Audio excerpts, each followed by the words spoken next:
Hello, everyone, and thank you for joining our webinar, One Province, One System, a recycling model funded by producers. This is Julie Deagle, Executive Director of the Nebraska Recycling Council. The Nebraska Recycling Council is a statewide, member-based nonprofit organization supporting communities, businesses, solid waste and recycling industries to improve recycling collection and infrastructure.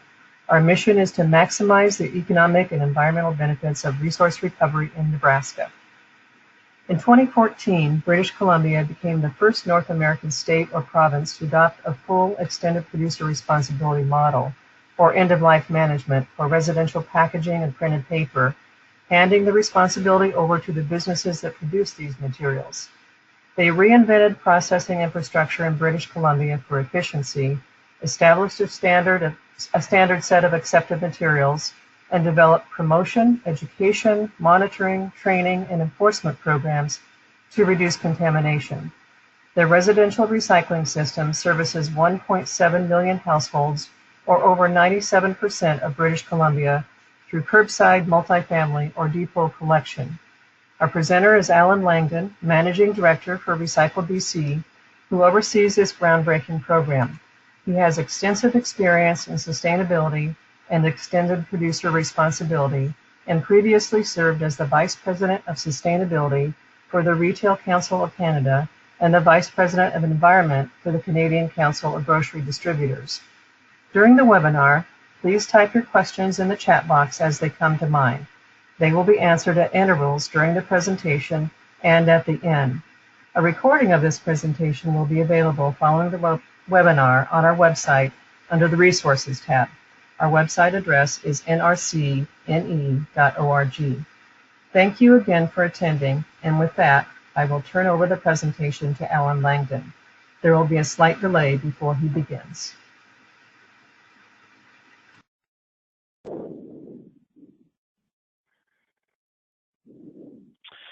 Good morning, everyone. Glad to be with you today. Before I get going, one thing I just want to encourage is, if during the presentation things that I'm talking about are unclear or you're confused about what we're talking about, please feel free to send through a question of clarification through the chat function, and it'll come to either myself or Julie, and we'll try and answer it. It may be that there's different verbiage we use here in Canada, or just the concepts around producer responsibility are unclear, and I'd be happy to clarify and do that early so that everyone's on the same page as we go through the presentation. So I wanted to start off first and talk about who we are. So my organization is Recycle BC. We're a not-for-profit organization responsible for residential packaging and printed paper recycling throughout the province of British Columbia. And we're primarily not-for-profit because our members do not want us to make a profit. They want us to discharge the obligations that are on them under the recycling regulation in the most efficient and effective manner possible. So our job is to ensure that household materials are collected, sorted, and responsibly recycled. And our program is funded by over 1,200 businesses that include retailers, manufacturers, and quick service restaurants that supply packaging and printed paper to BC residents, shifting those costs away from homeowners. And many of our members are probably companies you'd be familiar with down in the United States. So companies like Walmart, Costco, Unilever, Procter & Gamble, Amazon, all members of the program, and all financing our annual budget of roughly $80 million a year. So I just want to give some timeline to how we came to this kind of place in terms of managing blue box materials here in British Columbia. So in 2004, BC filed the recycling regulation. The recycling regulation is an umbrella regulation that's responsible for all categories of materials under the recycling regulation. And so rather than filing a new regulation each time they add a product category such as ours, they simply add a schedule. So the regulation is an umbrella regulation that provides the context and the framework for all recycling programs, all extended producer responsibility programs in BC. And in 2011, BC amended the regulation to include Schedule 5 for printed paper and packaging. And, it seems strange that a program of $80 million and 1,200 producers is really, the schedule itself is only a page and a half. And it very specifically defined packaging and printed paper product category, specified residential premises as a source of PPP and really kind of delineated residential from things such as nursing homes and other, and maybe bed and breakfast as places that wouldn't qualify as residential. Obligated the PPP producers, the ones I talked about before, to submit a stewardship plan to the ministry by November 19th, 2012, which we did. And then in April 2013, the ministry approved our plan. And in May 2014, we launched the Recycle BC program. So in terms of our stewardship plan, what does it look like? Our stewardship plan, which is online and anyone can go read it, it's about a 35-page document. It explained how the producers in packaging and paper are responsible for providing reasonable access to packaging and paper collection services, how we manage that collected packaging and paper within the context of a pollution prevention hierarchy. So we have a goal of achieving a 75% recovery rate within a reasonable time frame, and we've actually exceeded that 75% goal each year. It also lays out how we're going to establish relationships with our collectors, which includes local governments, private sector companies, and not-for-profit organizations, as well as our post-collection service provider, and then again, how we will go about financing the implementation of the plan, which again has an annual budget of $80 million a year. So at this point, I'm just going to provide a bit of an overview of the program as it works today, talking about first the collection and then the post-collection side. So in terms of performance, we collect around 185,000 tons annually. In 2016, we had a 78% recovery rate. 98% of all households within our program had access to a drop-off depot. In rural areas, that's primarily how we provide collection services, through drop-off depots. We also have drop-off depots in urban areas that are specifically there to accept three materials: glass, plastic film, and expanded foam polystyrene or styrofoam. Many of those depots also collect the blue box materials, so cardboard, containers, and the like. But their specific role within our system is to collect those three specific materials. Through the three streams of collection curbside multifamily depot, we're servicing roughly 1.85 million households. And we currently have, in 2016, we had 154 communities in our program. That's now been bumped up to 156. So what are the benefits of the Recycle BC collection? So first is we actually have standardized the material list for all curbside and multifamily collection across the province. So whether you're in the city of Vancouver, 600,000 people, or the village of Caslow with 1,500 people way in the southeast corner of the province, you're collecting the same standard list of materials. So if you're a resident moving from jurisdiction to jurisdiction around the province, you don't have to re-educate yourself. It's the same material list everywhere. That material list also includes many items not included in traditional recycling programs. So we collect coffee cups.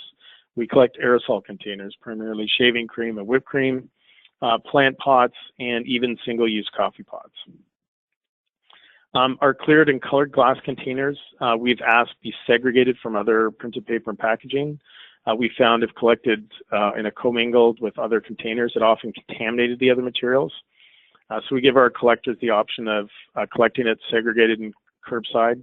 So for my particular community, North Vancouver, the local government collects it in a small gray container. For multifamily buildings, again, segregated from other PPP, and also at depots. So these drop-off depots, again, where it's kept separate from other PPP. And then, as I discussed before, plastic film and expanded polystyrene or styrofoam are collected at over 200 depots and also 50 retail locations in the province. So in terms of curbside recycling, we provide curbside service in two manners. One is we provide per household incentive to local governments to join our program and provide the service. There's also 13 communities where Recycle BC itself actually provides the service, and there's actually no involvement for the municipality. In multifamily recycling, both local governments and private companies receive our incentives on a per household basis, again, to provide the service. And then for depots, local governments, nonprofits, and private companies receive the Recycle BC incentives on a per ton basis. So for example, they would get $80 a ton for cardboards. Right now they're receiving $175 a ton for things like plastic film, and that's likely going to go up to something like $500 a ton next year. These financial incentives were offered to local governments that were providing, at least for curbside, were providing printed paper packaging or garbage curbside collection service in November 2012. To local governments that wish to provide multifamily building collections, so either they were all doing it already or wish to provide that service. And then again, also to local governments that either were currently or previously operating a depot or wanted to. There was also the ability for them to provide that service. For private and not-for-profit collectors, it was really an open call for anyone that wished to provide either, multifamily or depot collection. And so we have roughly 8 collectors that are providing multifamily collection, and a range of, we have 200 depots, and I'd say about 85 of those are private depots, and they mainly service our deposit program in addition to providing service on the PPP. Oh, and I see we have our first question. Are collection carts provided by the program? So good question. And for the most part, the capital costs, so carts, trucks, are included in that household incentive. And where we've taken over service, where we've had, the only time where we've provided carts, and in fact, in that case, it was blue boxes, was where we transitioned a community out of single stream bags, the disposable bags, into a permanent blue box. And in that case, we paid the cost of providing those boxes to all of the, I think it was 5,000 households. So thank you for that question. Yes. Alan, yep. Another question for you that you can't see. It's what amount is given for a household incentive and how was it determined? Yeah, so if we just wait 2 slides, I'll get to that. And then if there's further questions when you see that, we can talk about it then. So Recycle BC offered collection incentives to allow those who were collecting PPP, printed paper and packaging, to continue to do so. If they wished, there was no obligation on the existing collectors. If they didn't want to join our program, they didn't have to. And from our perspective, reflected a reasonable payment for providing service. And by reasonable payment, we did a research study. We hired an accountant with experience in waste management to actually interview 23 municipalities and basically break out all the costs that went into providing recycling services. And that eventually informed the per household payment that we established. And I should note, probably the biggest change moment for local governments has been moving into the role of service providers. So each one of the local governments that is part of our program is required to execute a contract. There are penalties in the contract, which we've only had to use a couple of times. But they do have things like a target for contamination. So we ask all our collectors to move towards getting their contamination down to 3%. And so things like that are part of the contract. And I think in the early days, that was a challenge. But I think over time, I think most local governments have found our staff to be quite reasonable, where the contracts are really there to protect both sides, worst case scenario. And for the most part, we're working with our collectors in a really, pragmatic manner to try and find solutions where, there's issues either from our side or theirs. So this goes to the question that someone had about, what are the incentive rates? So these are our current rates. We're currently consulting on raising these rates. And probably, well, let me talk about the rates and then I'll talk about the process. We're going to adjust them. So we have we have single stream and multi-stream, and then there's a different rate depending on density. So the number of curbside households per hectare. So single stream, the rate can range from $32 to $36. And then a multi-stream, it can range from $35 to $39. In addition, we provide a 75-cent education top-up. There's a 25-cent depot top-up for anyone that's for a local government that's operating a depot. And then for service administration, there's a $2.50 top-up. And then finally, for those collecting glass curbside, there's an $80 per ton incentive that they can claim as well. In terms of the rates, we're looking at raising the multi-stream rates by about 10%. net. So they'll probably raise, the top rate would be closer to $43 a household starting next year. But we're also reducing the service administration top-up just because the amount of administration for the program hasn't turned out to be that as much as we expected, and primarily because most of the reporting that goes on for the program is actually not done by the collectors. So another different thing for the collectors, that all collectors that join our program have to have to basically cancel their processing contracts. So once they join their program, they're only responsible for collection. So this rate would strictly pay for collection costs. All processing, sorting, marketing costs are all borne by Recycle BC. And so once the collector drops the material off at our processor at our receiving facility, they no longer have responsibility for it. They get a weigh ticket from our processor, and the processor submits that ticket to us, and they get a copy themselves just to check against if there's any errors. But all the reporting is actually done by our post-collection partner, Green by Nature. I just wanted to show, particularly this has been an interesting learning because we're probably the first program that's collected data on both multi-stream and single-stream. And, there's this, I think, narrative that if you want to get higher collection rates, if you want to get more material, you need to go to a single-stream cart program. And so, at least in our program, 6 of the top 10 collecting programs are actually multi-stream. And so if you see in this graph, the multi-stream are in the peach, and then the gray represent the single-stream. And I think it's most particularly interesting when you compare it to the next slide, where you look at our curbside contamination rate.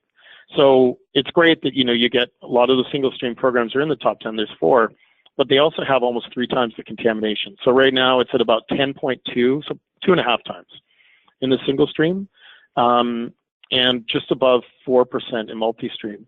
And the number for carts is probably higher. It's probably closer to 12. So this single stream would also include open box single stream, which has a much lower contamination rate, probably closer to 5. And then also single-use bags, which, although we have issues with them because, they're a disposable bag, they can't be recycled, they probably have a rate closer to 8%. So if you just looked at carts, it's probably almost 3 times. And so the next question is, what would your ideal collection model be? I think we're still working on that. We're still trying to provide options for collectors in terms of, and work with collectors to reduce their contamination rate. I think what experience has shown us is, and particularly in light of the changing markets for recycling, there's never been more emphasis on the quality and the cleanliness of the material. And so when you look at these contamination rates and understand that you can get close to 4% in a multi-stream, and you're going to be lucky to get under 10, it just means it's probably, you're much more able to market the material in that multi-stream system, especially if you look at the challenge for most people on the West Coast is fiber. Our fiber contamination rate out of that multi-stream is probably pushing below 2% or around 2%. And so again, when you're trying to meet the current China specifications are 0.5%, probably much easier in a multi-stream system where you're at about 2% for fiber than in the single stream system where you're between 10 and 12%. So first part was really to talk about our collection system, and the second part I'm going to talk about our post-collection system. So this is all the activity that happens after our collectors drop it off. So, and again, as I talked about before, Recycle BC is responsible for all the post-collection activities in this program. Local government's role is really strictly limited to their role as a curbside, multifamily, and depot collector. And they may collect just one stream curbside, or there may be a collector for all 3. So the contractors that we've retained need to pick up packaging paper directly from our drop-off depots. So drop-off depots participating in a program, even ones in the most rural areas, are involved with any transportation that will pick it up directly. And if we do make them transport, then we're responsible for compensating them for those transport costs. We'll also receive the packaging and paper from curbside and multifamily buildings. And we have to provide a receiving facility within a 30-minute drive time in an urban facility and within 60 kilometers in a more rural location. And so all the transport, processing, and marketing of that packaging paper is all responsibility of Recycle BC. And we partnered a collective, Green by Nature, which is a consortium of 3 companies, Terra Environmental, Cascades Recovery Plus, and Merlin Plastics that basically operates the entire province-wide post-collection system. And I think one of the interesting things we're seeing in this time and age is particularly around the issue of China, where a number of jurisdictions around us, Oregon's had the landfill material.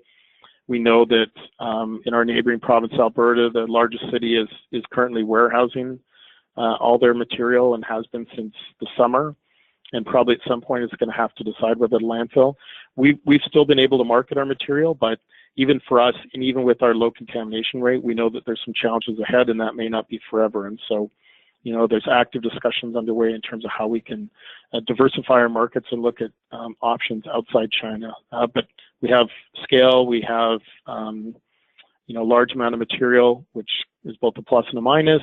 But we also have a dedicated staff focused strictly on recycling. And so we're hoping we're going to be able to make our way through these changing conditions, but it's certainly a good test for our program and the resiliency in terms of ensuring that we've got a sustainable system.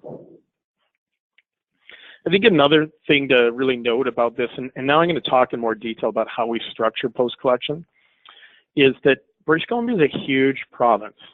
So we're just under 1 million square kilometers, which I think would equate to 600 to 700,000 square miles. So just to give you an idea, we're twice as big as Japan and 4 times the size of the UK, if that gives you any kind of context for just how big we are. So we're dealing with 185,000 tons within the context of that is a relatively small amount of material for such a large province. So what we've had to do is restructure the system into one waste shed. So we have 31 receiving consolidation and transfer facilities that feed into 11 preconditioning facilities, and then everything is sent into one container recovery facility, at least all the containers we collect out of the province. So all the plastics, aluminum, cartons, both aseptic and gable top, go into this one facility, the container recovery facility.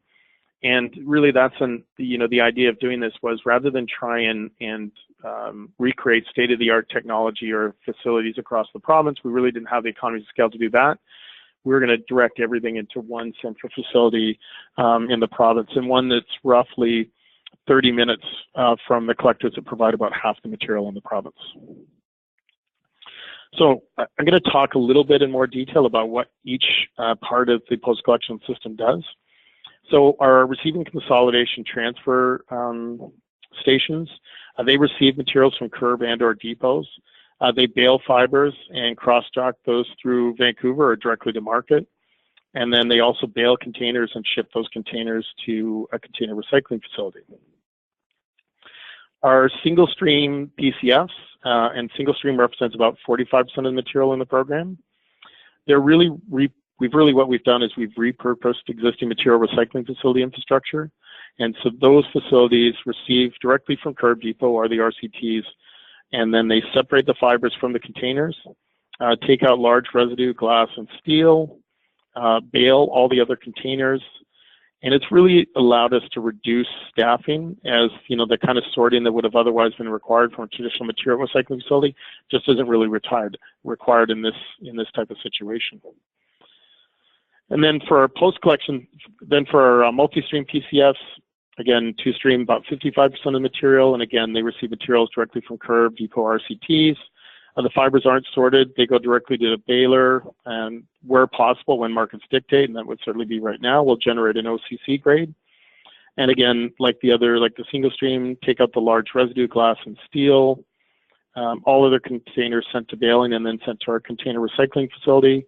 And then as with the single stream PCF, it really reduces your staffing as the amount of sorting you're doing is reduced quite a bit. And then finally, our container recycling facility.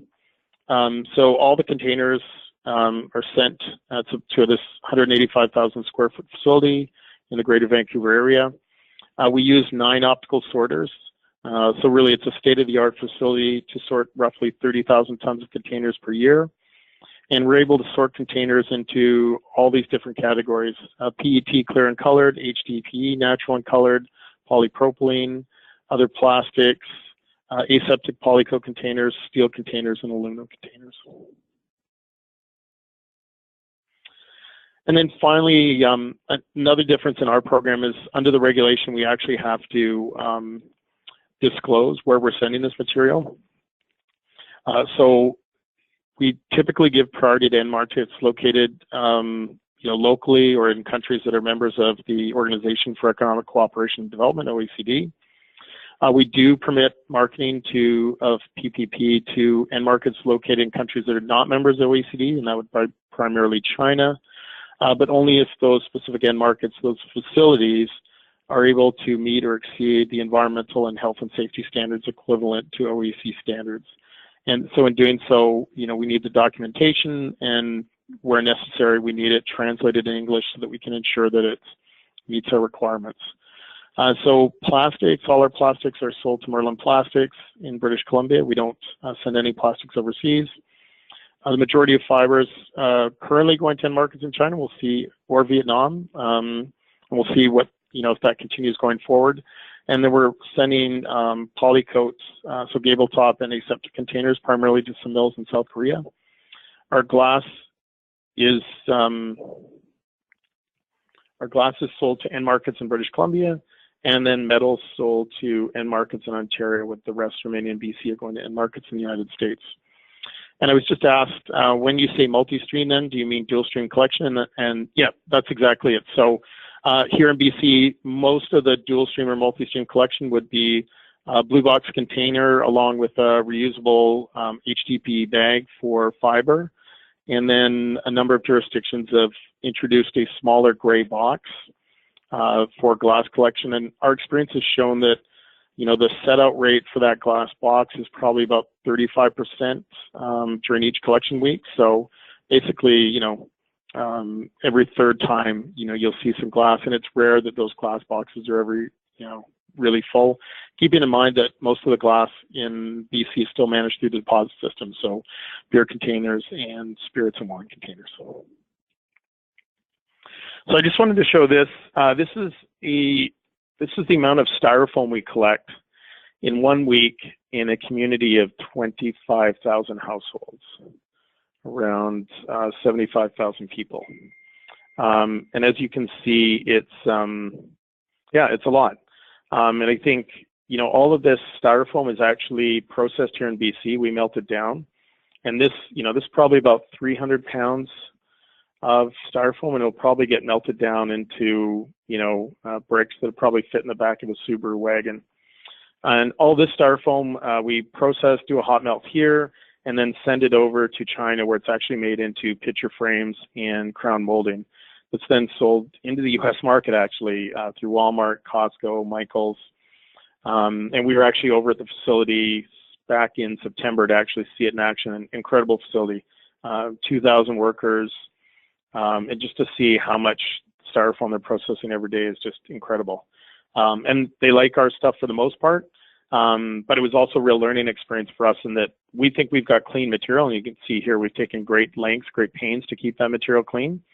But even for our material, which we think is probably the cleanest post-consumer material in North America, we're being judged against pre-consumer material or post-consumer material from Japan, and that's where we're really finding, we're challenged in terms of the quality of our material, but we're still able to make.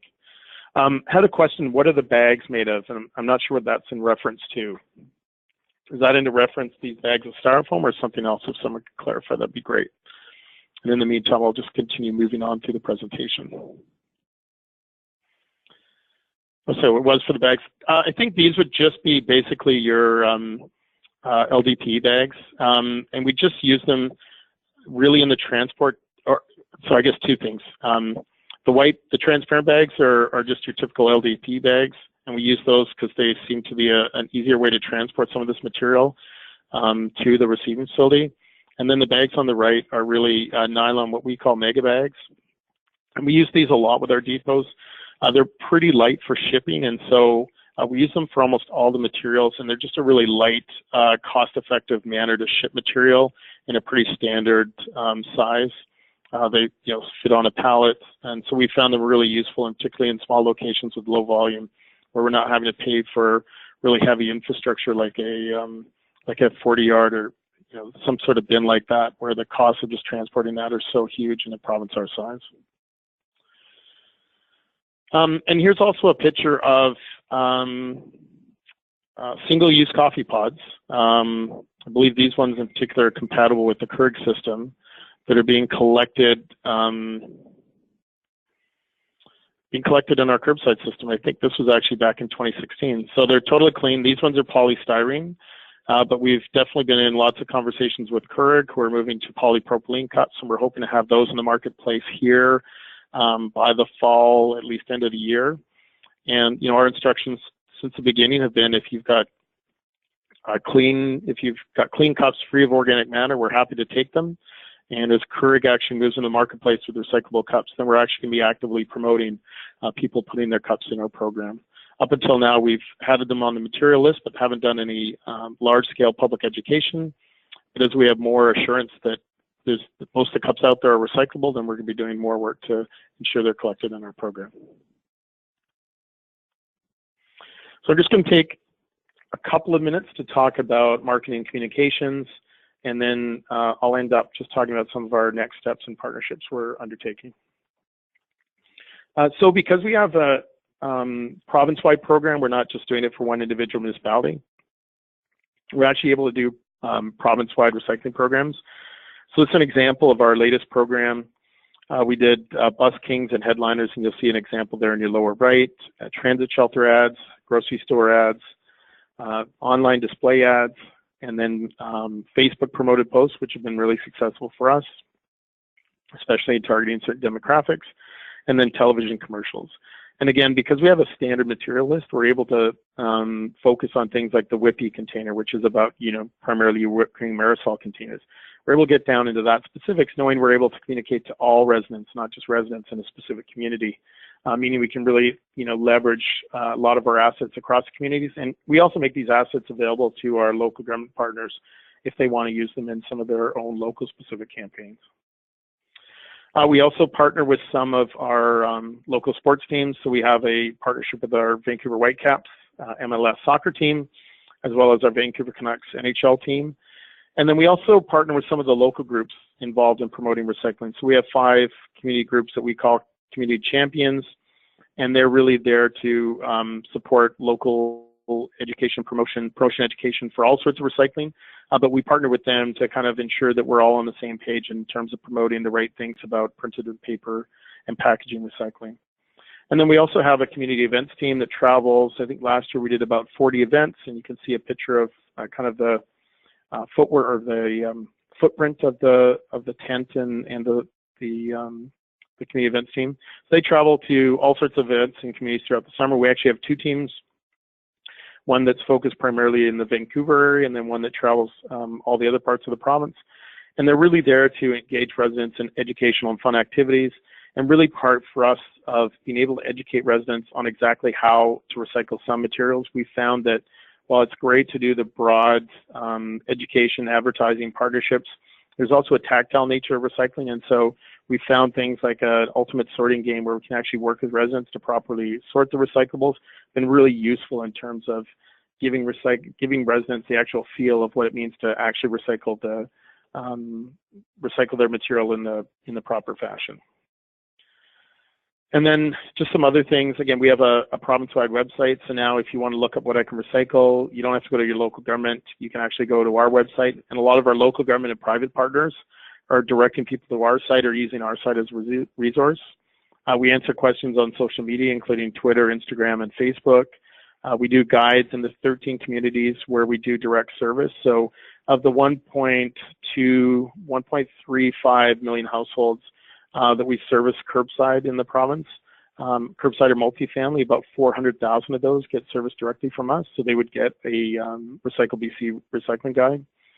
We also do material specific education. So we have an example about that around plastic bags. We do videos. We provide operational resources for our collectors and other additional resources. So operational resources, like we have a standard dupe sticker that we provide both to our direct service collectors as well as provide as a template to our local government collectors. So what's next for Recycle BC? One thing we're doing is moving into a pilot for other flexible packaging. And that's primarily multi-laminated plastic. So that's material that's made up of multiple layers of flexible plastic, film, paper, nylon, and or aluminum foil. And it's material packaging that's specifically designed to extend product shelf life and reduce packaging weight.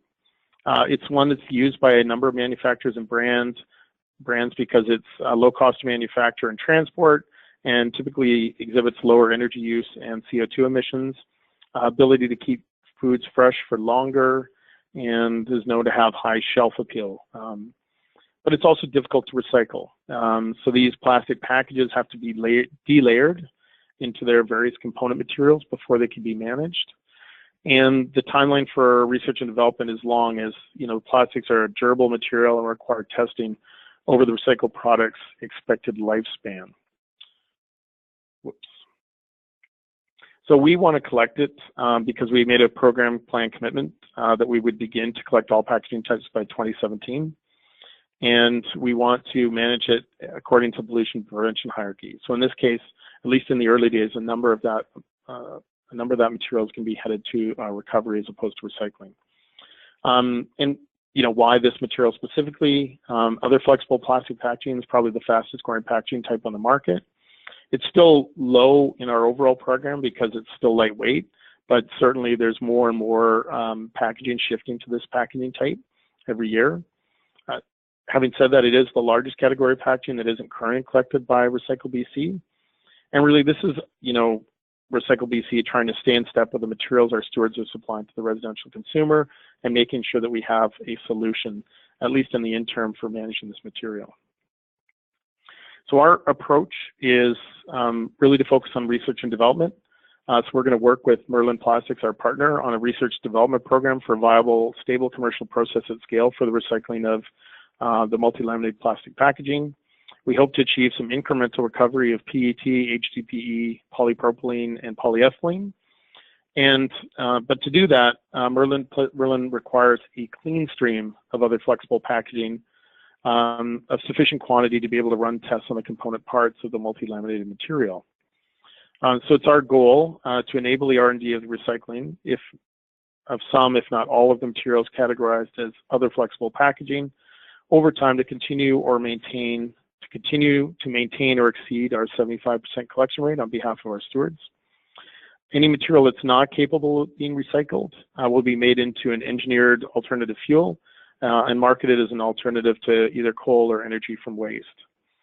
And we expect that the amounts of material sent to engineered fuel will decrease as technology is tested, refined, and the resulting material marketed to manufacturers as feedstock for new products. So really our hope is that every year, less and less of the material that we're collecting as other flexible packaging will be sent to engineered fuel, and more will actually go to recycling. In terms of how we're going to collect this material, we just consulted on this in November and had some pretty favorable feedback from our collectors. We plan to collect it at our drop-off depots. It'll be segregated from other plastic collections, specifically plastic bags and overwrap, as well as rigid plastic containers, as well as from paper and foam. And it'll be sorted and stored in dedicated mega bags. Those were what we saw back in the styrofoam picture provided by Green by Nature. We're hoping to start a voluntary initial trial on June 1st, and we've already had a number of depots contact us interested, and then formally introduce it as a new material category once we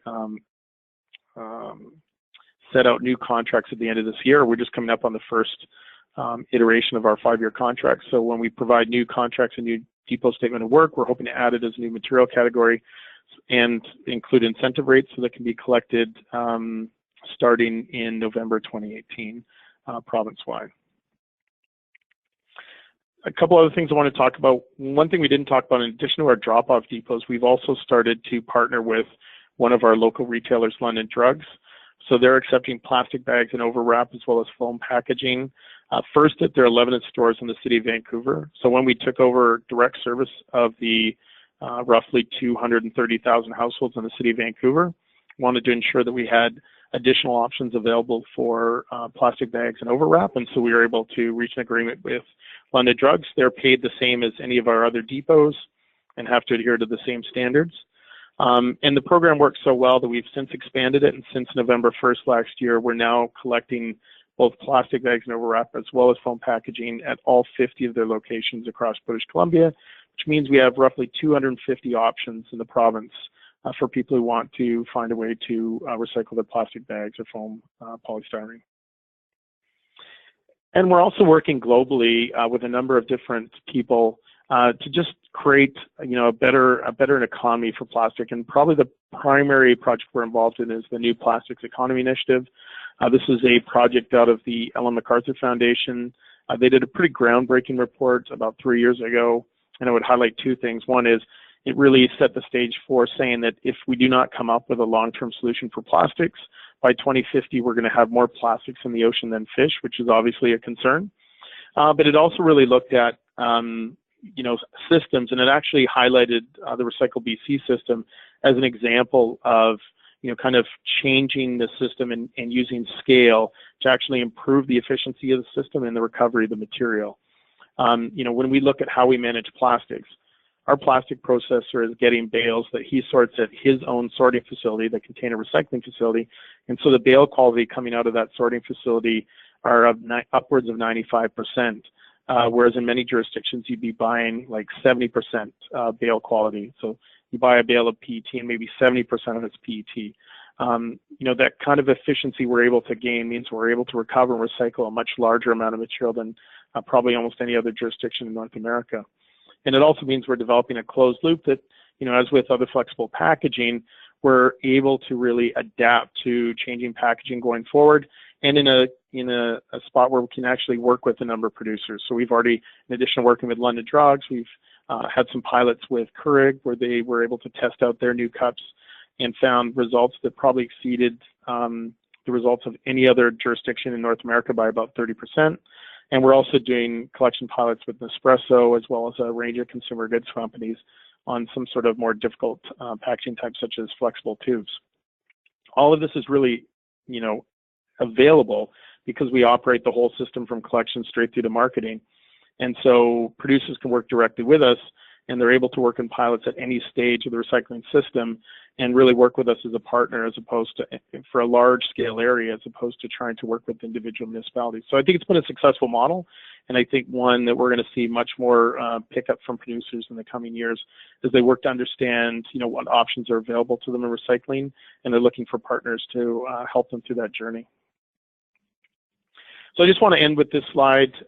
Really from our perspective, we think the Recycle BC system provides producers with the best long-term opportunity to manage their obligations, especially in light of increasing costs, volatile commodity markets, and I think we're all aware of that right now, particularly with what's going on in China, and then continued innovations in packaging types of materials. The types of investments required are just so great, and you really need economies of scale if you can be able to manage that in dedicated streams of material. I think we also represent a model of the circular economy in action where producers can have influence on both creation as well as end-of-life management of the materials, and we feel that provides a basis for more holistic decisions as new innovations in packaging are developed and implemented. And just as we go into the formal Q&A, I've just got one more question from Julie. Do you think there will ever be an effort to require producers of new packaging to ensure recyclability first before putting products in the packaging? It's a great question. I think, from our perspective, because, so we've got a province-wide system, which is great, but, we're cognizant of the fact we live in a global economy. So I think, where we're really putting our efforts is one of the things that the New Plastics Economy is started to put together as sort of a global plastic packaging kind of design guide. Or voluntary code. So I think that type of thing is really kind of the first step. But I think you certainly see, and there's a number of activities in terms of plastics, and that's where you see a lot of the activity right now. The UK is committing to eliminate all non-recyclable packaging by 2030. I see more campaigns all the time around plastic bags and even plastic straws. So I think there's certainly a huge stakeholder movement, particularly in Europe and Canada, maybe not so much in the US, or more isolated to certain states. So I certainly think I don't see a point where we see producers we're going to be required to ensure recyclability. But I think in a system like BC, there's certainly an opportunity to have discussions directly with producers on how they can change their packaging to make it more recyclable, or as in with other flexible packaging, are there ways we can change our system to include that material, and then over time move it from, you know, a recovery model to one where we're actually able to recycle the majority of that material. Great. Well, thank you. Yeah, and at this point, happy to take any questions. Thank you so much, Alan. This is Julie again. We do have a few more questions, and please go ahead and type those in if you have any more. Let's see. We have, can you discuss some of the specifics of your funding model? Yeah, so, you know, at a high level, really, producers are asked to pay based on the amount of packaging they put in the marketplace. So they pay fees on a per kilogram basis. So those fees would be lowest for, say, newsprint. I think it's about 11 cents a kilogram. And then for things like other flexible packaging, I think it's about $1.10 a kilogram. And so, you know, really the concept is the more material you put in the marketplace, the higher your fees. And then for low volume producers, so basically 15 tons and under a year, they're able to qualify for flat fees, and they would pay anywhere between $500 to $4,000, and it would just be a flat fee, and they would just sign an attestment that they produce between, you know, 10 and 15 tons of packaging a year, and yeah, they would just do a one-time payment. So that's kind of at a high level how the model works.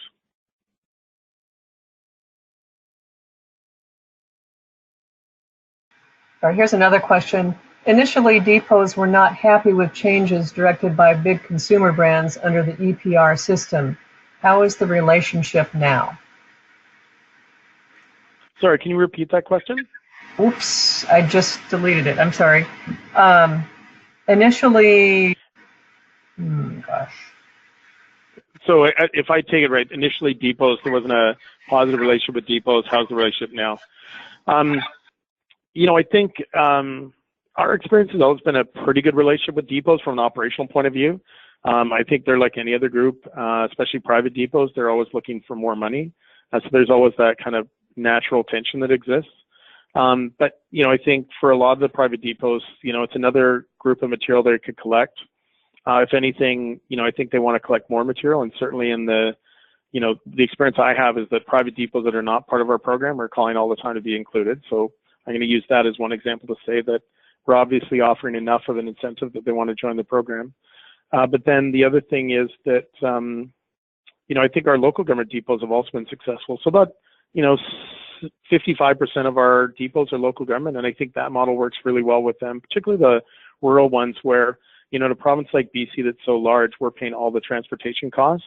For a lot of these rural locations, it's really made the idea of PPP recycling actually viable because we're paying them to collect it, and then we're actually paying all the transportation costs associated with that material.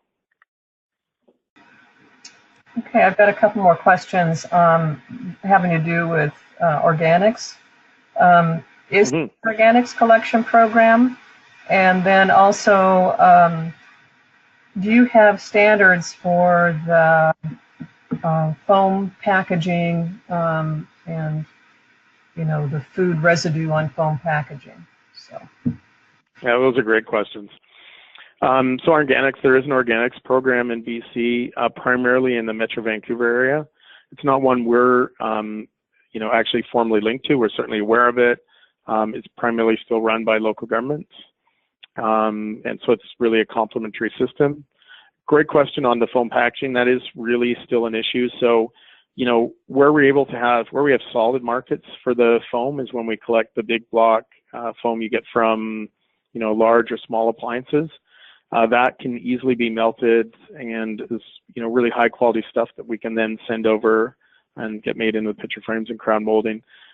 We still run into challenges, so we can't hot melt the stuff where it's got some sort of food residue. And we often find that the food service packaging, styrofoam packaging, is often not even really expanded polystyrene. It's actually a derivative of EPS. And so it's in some cases really different altogether. So I know, you know, one of the cities here is still pushing forward with a ban on polystyrene packaging. It's not something we're taking a formal position on, but we certainly acknowledge that there's still challenges in managing that packaging because of issues such as food residue. Great. There's a question, how did you get buy-in from the producers to go to this model? or was it legislation that forced them into it? Yeah, great question. So I think really, from a BC perspective, there were other similar programs that had operated back east in Ontario. Those were more of a shared model where producers and municipalities basically split the cost 50-50. That jurisdiction in Ontario is now moving more to a BC model. So I think two things. One is, certainly regulation was taking place, and the ministers of environment from across the country had signed an agreement to bring printed paper and packaging to all their provinces by 2015. Now, this probably won't surprise anyone in the States. Even in BC with 10 provinces, we weren't able to accomplish that. I don't know how something like that would be accomplished in the States with 50, but BC took that commitment seriously and went to bring printed paper packaging in. And I think, for at least I was at that point, I represented the retailers, and I think our retailers were cognizant that this was happening. They'd been experiencing it in at least 2 jurisdictions, if not 3 by then. And so for them, if they're going to have to pay 100% of cost, their real demand from us is that they have control of the system and the costs. And so that really was a key part of designing the system, and a key part of things like establishing pretty firm targets for contamination. Part of that is if we, on behalf of producers, are going to pay for the collection of material, we want to make sure that we're collecting the cleanest stream possible, and that our producers, to the greatest extent possible, are paying only for the collection of printed paper and packaging and not for garbage or other material that doesn't belong in the system.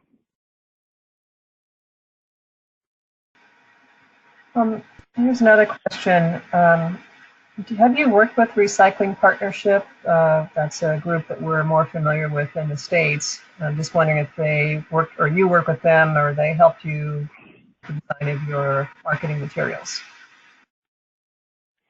No, we've got a full-time director of communications and marketing, and we've got our own resources. So, we're certainly aware of the Recycling Partnership and some of the folks, and we've sat on panels with them, and, we certainly, at least I do, spend a lot of time in the States at various conferences talking about our program. And so, there'll be many cases where we're either on the same panel or talking about, some of the challenges for recycling, but really a different model. I think Recycling Partnership is really about trying to support the existing system, and Recycle BC is about, transitioning to really what we feel is the future recycling, where you can really manage recycling in a much more systems-based approach.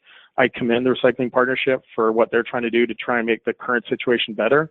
From our perspective, the current situation just isn't tenable, and we really need a new system, a new approach to recycling if we're going to make recycling work in the 21st century. Well, that's a great way to end this webinar, and I totally agree with you that we need systems thinking. So I don't see any more questions. If there are, we can wait a couple seconds if you have some other quick questions. Otherwise, I'd like to thank you, Alan, so much for this very interesting presentation about Recycle BC, and I'd like to commend you for a wonderful system that you created. We would love to have that here. Anytime, we'd always be we're always happy to help out anyone, and yeah, if there's any questions, please feel free to tweet at us, or you guys have my contact information. If anyone's got specific questions, feel free to shoot me an email at alangdon@recyclebc.ca, and happy to respond and provide any information or advice. Great. Thank you very much. All right. Okay, thanks everyone. Have a great day. You too. Bye. Okay, bye-bye.